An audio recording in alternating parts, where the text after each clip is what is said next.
Hey, you listen to Wrestling Roundup, FreeFM 89.0. This is Grady Hooker. Just before we get into the show, big apologies for last week. I sort of screwed up. I left the tracks all muted. It came out as silence. All hell broke loose here at the studio. It was like tables were on fire, monkeys running around. But we've put the show up on Google Drive and on our Facebook and Twitter. So facebook.com/Wrestling Roundup and our Twitter, Wrestling Art Radio. And you can download it from there or stream it through Google Drive. Sorry, again, we'll try to make sure that doesn't happen. So for today's show, live on Skype, I'm joined by Josh. Yo. And we're going to talk about WWE Battlefield. It's the next in the line of a FPS game done by Treyarch Games. Daniel Bryan must have got yelled at for that line, right? It's about as funny as Summerfest. Yep. But yeah, the battlefield in which Battleground was played on was pretty good. I'd agree with that. We'll start at the pre-show.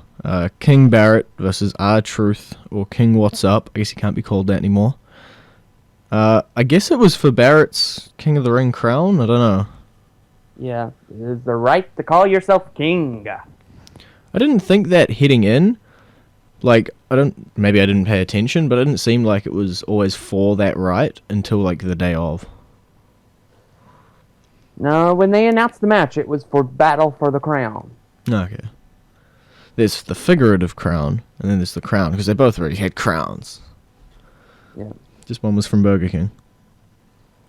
But, Was that ever going to go the other was way? Entertaining, but this was a boring feud. Just chop out every match and interaction between the two, and just keep in R-Truth dancing around in his cardboard crown. Yeah, I'm glad it's over, to be honest. I don't think R-Truth was ever going to win. King Barrett pretty much always had the win locked up.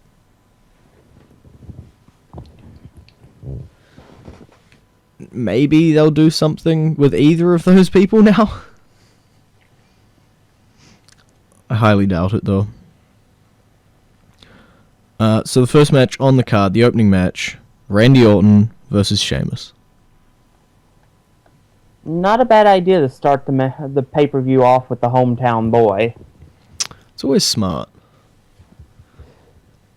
Sheamus versus Randy Orton was an alright match.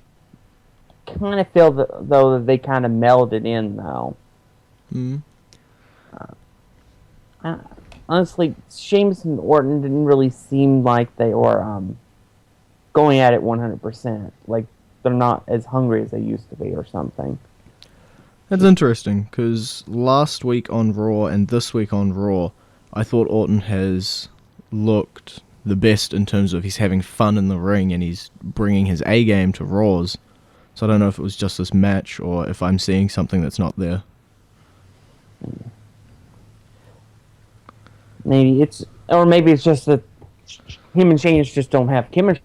It just doesn't appear the matches are any good. True. I was going to see if I can load it up here, but my phone has decided to drop off the internet. I believe someone posted a stat on Twitter that's like Randy Orton has beat Sheamus like 76 times, and Sheamus has beat Randy Orton like 54. And those are like all televised matches, I believe, not live events, possibly. Might explain why they weren't bringing their A game. I would find that hard to believe because, as far as televised matches go, Sheamus has over 200 wins. He's the first person to get that number. I'll see if I can find it during the song break, and we'll just go on to the next match. It was the Tag Team Championship, Primetime Players versus The New Day. This was a good tag team match. The New Day are really over his heels. I think that's an understatement. Yeah. I think they kind of pulled the trigger too early on the primetime players because the New Day really have taken off, and the primetime players have had a pretty blah run as champions. Yeah, I love the primetime players. Primetime players. It's good to see them get a title, but the New Day are outshining them in this feud. Which is slightly a problem, especially since the champs are the primetime players. So their contenders probably should not be outshining them, and they should be the top guys with the other guys chasing after them. And this way it definitely seems as though New Day are dominating both in the popularity field and, to be honest, in the ring. Like, they're causing Primetime to lose and all of this stuff. It looks almost like Primetime are just transitional from New Day to New Day champions. I don't know. We'll go into our classic entrance theme. I believe it is No Way Out 2006's. I think Josh's connection was something along the lines of, like, Battleground took over for Fastlane, and Fastlane and No Way Out both left. I don't know. Either way, we'll play that song for you now.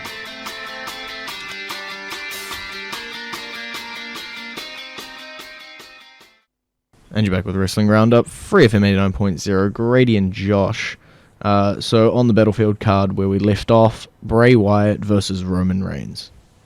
This was a really good match between Wyatt and Reigns. Way better than what the match where they had on Raw last year during the Shield versus Wyatt family feud. Yeah, I think both people as characters have also changed a lot since then. Yeah. And Wyatt's back to being a cult leader. Yeah, I really enjoyed the match. I felt it went really well back and forth, and I'm all right with the ending of the match because Wyatt probably needed the win more than Reigns did, and it protected Reigns with the loss. Yeah. You have 2/3 of the. That's the only problem now. Looking at Raw a little bit, is that you have 2/3 of the Wyatt Shield feud that we've already seen. Yeah. Not saying it's not going to be entertaining, but we have already seen some augmentation of this feud. Yeah, but you're not supposed to remember a year and a half ago. Oh, I'm sorry. I'm blanking it from my brain. Okay, we're done. Yeah, it's good to see Harper at least doing something while Rowan is off injured. And if this was always the plan, I feel very sorry for Rowan then for being injured. Actually, it was the plan. Oh, Rowan. Yeah, they were planning on their original plan was a 6-man tag. The Wyatt family versus Reigns, Ambrose, and a man called Sting. I kept hearing Sting's name, but we didn't see him. That'll probably be next week to entice people to come in next week to watch Raw. Maybe. Lots of talk regarding him.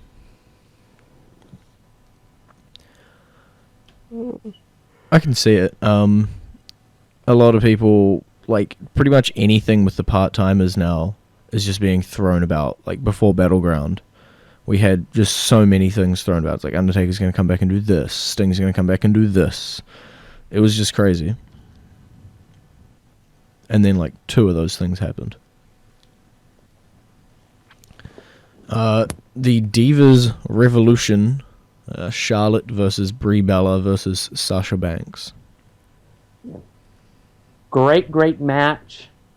But first, I want to talk about how small JoJo looked next to Stephanie when she interviewed Stephanie. JoJo looks short next to anybody. Yeah, but I mean, next to Stephanie, she looked really small. Stephanie probably was wearing like 8-inch heels. Well, Stephanie's also 5'9", and JoJo, I think, is 5'2". JoJo is... Wikipedia's taking ages to load. Up. JoJo is 5'2", yes.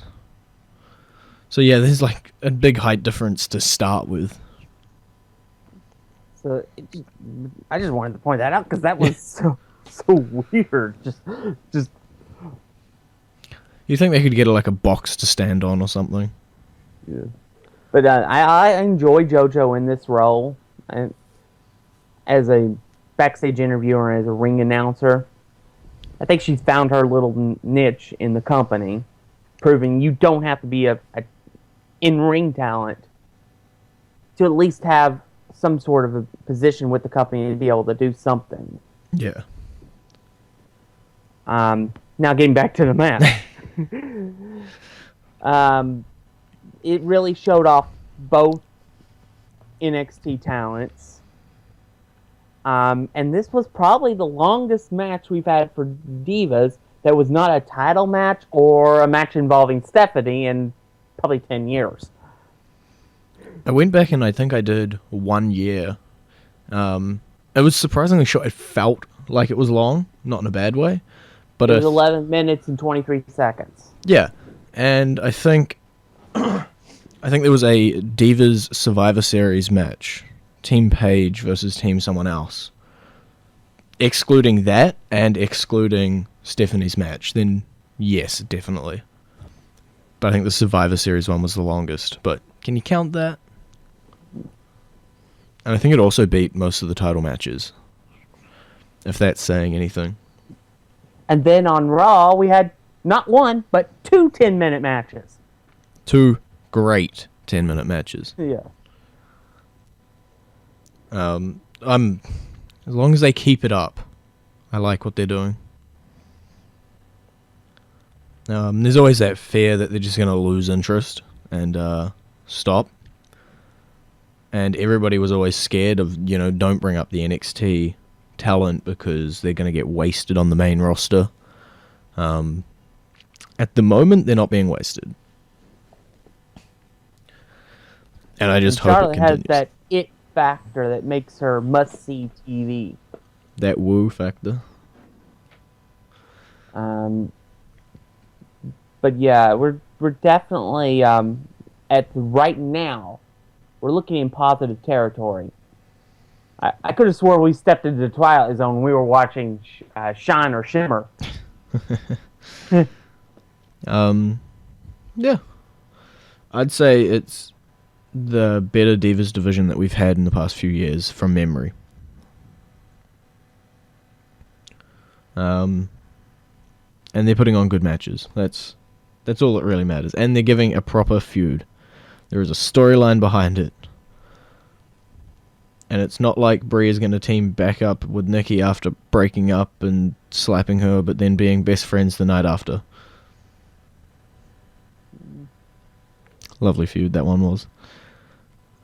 I think Charlotte's figure 8, though, that's the star of this match. And the match they had on Raw.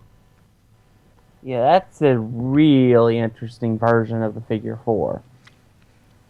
She's taken her father's famous move and one-upped it. And by the sounding of, the crowd and stuff, that move is over. People love to see it, and it's very interesting because normally you do not get the crowd excited about a submission. But when the submission gets hit, the crowd just light up. I say hit. Locked in. For that matter, so is the bank statement. Yeah. Every one of those NXT Divas that came up all had a submission finish. And I don't know, did we see Becky's? I don't think we saw Becky's. We saw it on Raw when they debuted, but I don't think we've seen it in a match. Not yet, yeah. But Becky's only had 1 match. Yeah, good point. Charlotte's the only one who's had 2, right? Oh, no, Sasha's had 2. Yeah. Sasha and Charlotte both have had 2. Either way, I want to see more, and it has been a long time since I've said that about the Divas. So we'll go into our current song. It is this year's Battleground theme. It is called Heavy.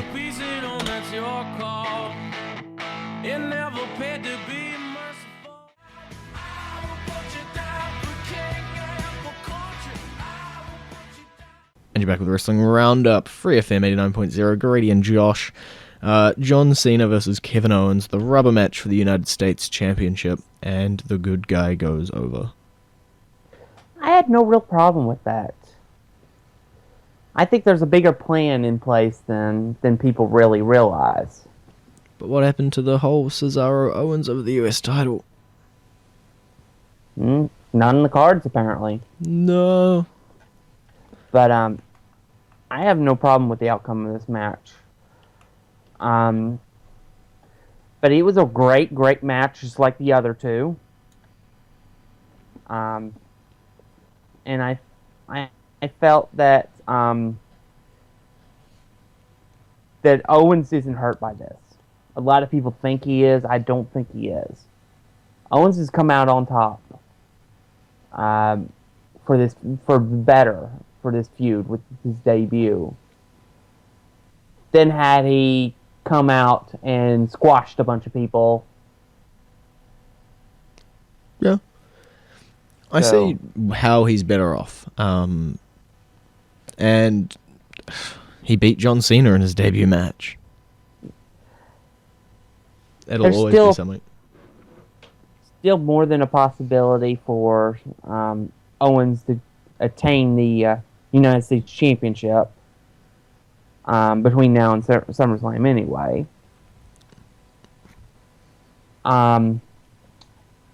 It's also possible that they may do WWE Champion versus United States Champion for both titles, similar to the Hogan Warrior match, WrestleMania 6. Yeah. I'm not into that idea. I think we've unified enough titles. Who says that'd be unifying? Well, if it's 2-on-1, 2 titles on one person, that's just, unless they're defending 2 times a night, it's going to be less championships. Who says that's what's going to do? I don't know. I'm not Magic. Alright. They didn't do that with Hogan Warrior. Yeah, but you're meant to forget that. It's like 20 years ago. Yeah. What I'd suggest would be that they put Seth Rollins over in the match cleanly, and he vacates the United States Championship, thus proving that he is the future by being the WWE Champion. Then they have a tournament to crown the new United States Champion, and Cesaro Owens comes out on top of that in that tournament, which would be crowned. The champion would be crowned at Night of Champions.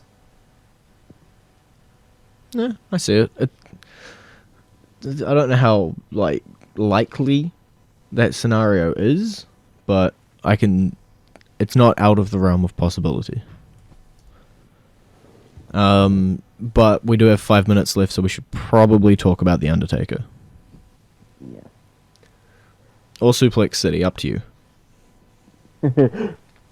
Or Tombstone City. Only 2 tombstones, 13 suplexes. It's not as big yet. Yep. Welcome to Tombstone City. Not exactly what we expected, but it's not a problem, though. Hey, anytime Taker returns, we mark out. That's the rule. Yep. You hear that gong? Done.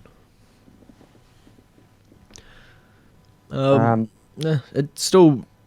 I disliked the bit leading up, but I see why it happened. It seemed like Seth Rollins was figuratively getting curb stomped. Yep. But yeah, 13 suplexes and an F5, and the lights go out, and the referee and Seth Rollins have vanished. I assume they fused together to form the Undertaker. That makes perfect sense. But then Seth showed up the next night. They must have defused. And in the process, Well, lost you the notice ref. he didn't show up until after the Undertaker was gone. That makes full sense. The Undertaker's just Seth Rollins and the ref. Like, Seth is sitting on the ref's shoulders. With, like, trench coat. It'll work. I'm excited. I really hope he can still go. I really do. I don't think The Undertaker would have come back had he not been able to. I feel like he's probably his own harshest critic. Yeah, Taker looks great. He definitely looks like he's been in his best shape for years. So, I'm interested. They built a good reason for him to do this on Raw, because Taker's always been about respect. It's been a major part of his character, especially the last 10 years. So I could see where he would be all right with the streak ending, but get pissed off that they were constantly bringing it up For 16 months. Respect. So, I am interested in the second match, in large part because of the way they have framed it, along with that big brawl they had. The brawl is why I'm excited. Yeah. So, we'll have to see where they go from here. But they've got us hooked. Can they keep us on the hook? For 5 weeks, I think it is. 4 now that Raw's been over for this week. It's a long time, but they've held us over for longer. I think at the moment, with the Divas, with John Cena, if he's going to continue his open challenge, presumably, and then with Undertaker, Lesnar, and then with the Wyatts and former Shield guys, Raw's getting exciting. At least to me personally. Well, yeah, they need to break out everything they can because the ratings have been awful for Raw. So I feel like we're on the downhill slide of popularity. There's definitely peaks in wrestling popularity, and I think we just had one, and we're going downhill fast.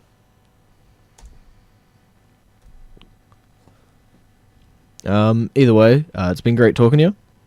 peace out. You can visit our Facebook page, facebook.com/Wrestling Roundup Radio, or our Twitter page, twitter.com/Wrestling R Radio. I'll see you next week.